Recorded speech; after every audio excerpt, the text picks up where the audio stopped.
How to make effective hand sanitizer at home that kills coronavirus. Coronavirus spread through human contact, and one of the most effective ways to curb its spread is by washing your hands. Hand sanitizer is just as effective at killing bacteria and viruses, and it's easier to use when you're out and about. Here's how you can make your own hand sanitizer at home. Products used in this guide. 1. 99% isopropyl alcohol. 2. 92% aloe vera gel. 3. Make it fragrant with essential oils. As always, all the links to all the products mentioned in this video will be in the description down below. The products mentioned in this video are no exact order to be short of states until the answer. How to make your own hand sanitizer, what you need to know. A hand sanitizer is your best defense against viruses when you're out running errands and can't get to a sink to wash your hands. According to the CDC, the best way to stay protected is to wash your hands for 20 seconds after returning from a public place. As a general rule, you should avoid touching your nose, eyes, or mouth with unwashed hands. If you're already using a hand sanitizer, make sure it has at least 60% alcohol. There are some hand sanitizers that are alcohol-free, and these won't be as effective in killing bacteria and viruses. The correct way of using a hand sanitizer is to apply it liberally to your hands and rub them together until the gel effervesces. Demand for hand sanitizers has shot through the roof in the wake of the coronavirus, and if you're running low, you can easily make some at home. How to make your own hand sanitizer.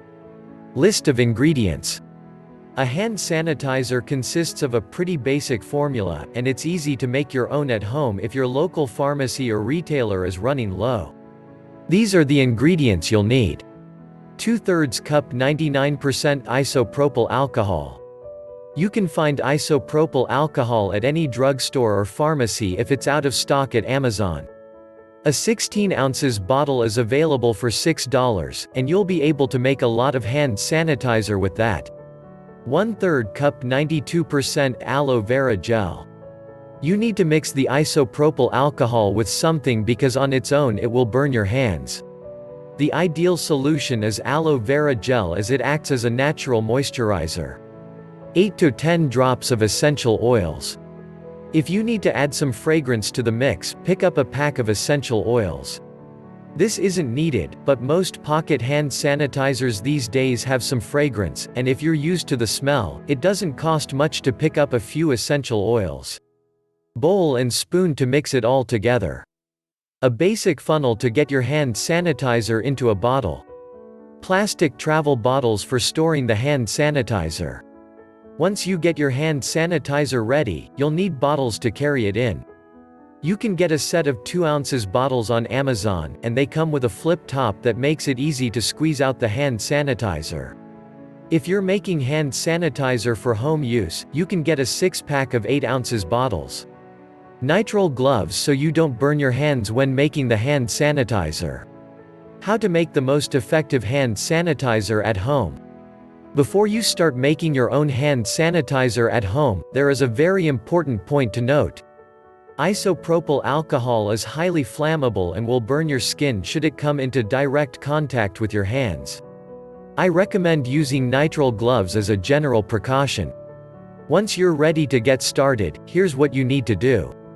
Pour the isopropyl alcohol and aloe vera gel into the bowl. As hand sanitizers need to contain at least 60% alcohol to be effective, you should ideally maintain a 2-to-1 ratio of isopropyl alcohol to aloe vera gel. For every 4 ounces of isopropyl alcohol you should mix 2 ounces of aloe vera gel. Add essential oils to the mix if needed. You don't necessarily need essential oils, but if you like a particular smell, you can add a few drops of oil. Stir the ingredients together with a spoon and pour them into plastic bottles using a funnel. Your hand sanitizer is ready to go.